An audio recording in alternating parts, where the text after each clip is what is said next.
Welcome to this explainer. Look, if you're a foreigner living in Spain and you've just bought a car, or maybe you've finally slogged through the process of getting Spanish plates for an imported vehicle, you're probably staring down the barrel of Spanish bureaucracy right now. But hey, don't sweat it. Today, we're going to cut right through all that red tape. We're completely skipping the heavy theory and giving you a purely practical, step-by-step guide to insuring a car in Spain. First things first, we've got to establish the absolute legal boundary here. Third-party liability insurance is strictly mandatory under Royal Decree Law 8/2004 for literally any vehicle sporting Spanish plates. This isn't a friendly suggestion, guys, and there's absolutely no grace period. You cannot drive a Spanish-plated car without this coverage active. It is the fundamental rule of the road here. Okay, let's dive into this. Here's our roadmap for today. First up, the mandatory law, then insurance types and prices, followed by your foreigner checklist, the exact steps to get insured, and finally, some common pitfalls to avoid. Section 1. The mandatory law. So the baseline legal requirement in Spain is called Responsability Civil, or just RC for short. Basically, this is your third-party insurance. It specifically covers the damage you might cause to other people, their vehicles, or public property. Notice, it doesn't cover your own car. Now, here's some really great news for us expats and foreigners. You actually don't need to physically walk into a dusty office to set this up. The whole shebang can be done online or over the phone in just a matter of minutes. Section 2. Insurance types and prices. Now, what's really interesting about this is the cost estimates for 2026 because they tell a very clear story. Basic third party, known as terceros, sits roughly between 200 and 500 euros a year. If you want a little more peace of mind, terceros ampliado, that's extended third party, averages around 320 euros. That one beautifully bridges the gap by adding theft, fire, and glass coverage. Then we've got todo riesgo, the comprehensive option. That jumps to between 780 and 1,500 euros. But wait, if you apply a franquicia, which is an excess or deductible of between 300 and 600 euros, you can actually slash that premium by a massive 25 to 40%. Oh, and keep the 10% rule in mind.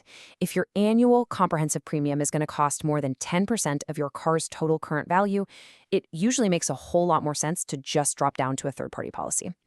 Let's move to Section 3, your foreigner checklist, and see how this builds.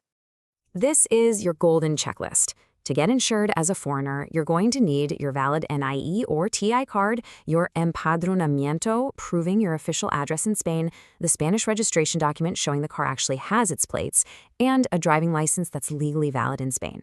But honestly, it's this final bullet point, the claims and history certificate from your home country, that I really want you to pay attention to.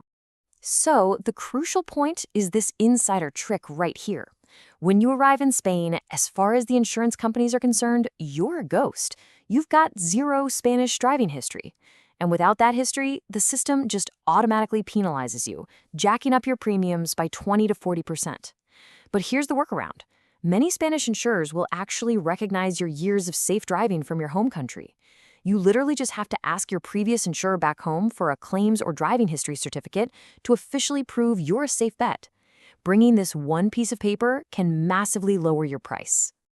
Section 4. Steps to get insured. Let's execute this. It's a super simple 4-step process.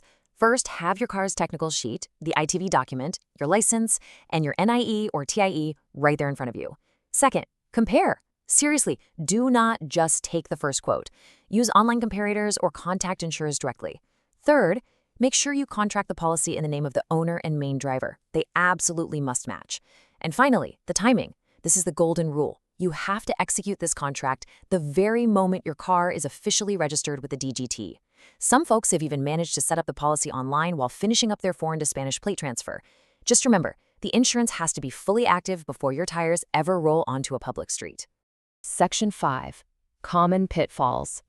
We definitely need to talk about safe practices versus serious offenses. On the safe side, you always want to declare everyone who habitually drives the car and ensure the policyholder matches the car owner. But trying to cheat the system, that is a terrible idea in Spain. If you try to save a few bucks by hiding a younger or less experienced driver and they crash, the insurer can completely void the coverage. That leaves you personally liable for thousands of euros. And driving totally uninsured? No way. That's classed as a serious offense, resulting in massive fines, plus the immediate immobilization and impounding of your vehicle. It is just never worth the risk. And really, why risk it when doing your homework pays off so well? To put that into perspective, the number €337 is a real, documented premium from May 2026 for an expat in Alicante. They needed third-party insurance. When they just used a basic online calculator from a major insurer, they were quoted an astronomical €960. But by taking step 2 of our guide seriously, actually shopping around, and speaking to a broker who accepted their foreign driving history, they secured the exact same coverage for just €337. That's a real-world saving of over €600 just by knowing how the game is played. And this brilliantly illustrates why you always need to do your own research. The information we've shared today is exactly that, informational guidance, based on legal frameworks like RDL 8/2004 and real market data. It is not financial advice. Your exact situation is going to vary, which is why comparing options and reading the specific conditions of your contract is absolutely crucial. So here's what it all comes down to. Are you going to blindly accept the foreigner tax, or are you going to use the system to your advantage? Thanks for joining me on this explainer, and safe driving out there. That was a quick overview. On our website you'll find step-by-step guides to many procedures, the Padrón, the health card, the NIE, the TIE, legalization, and more. The link is in the description.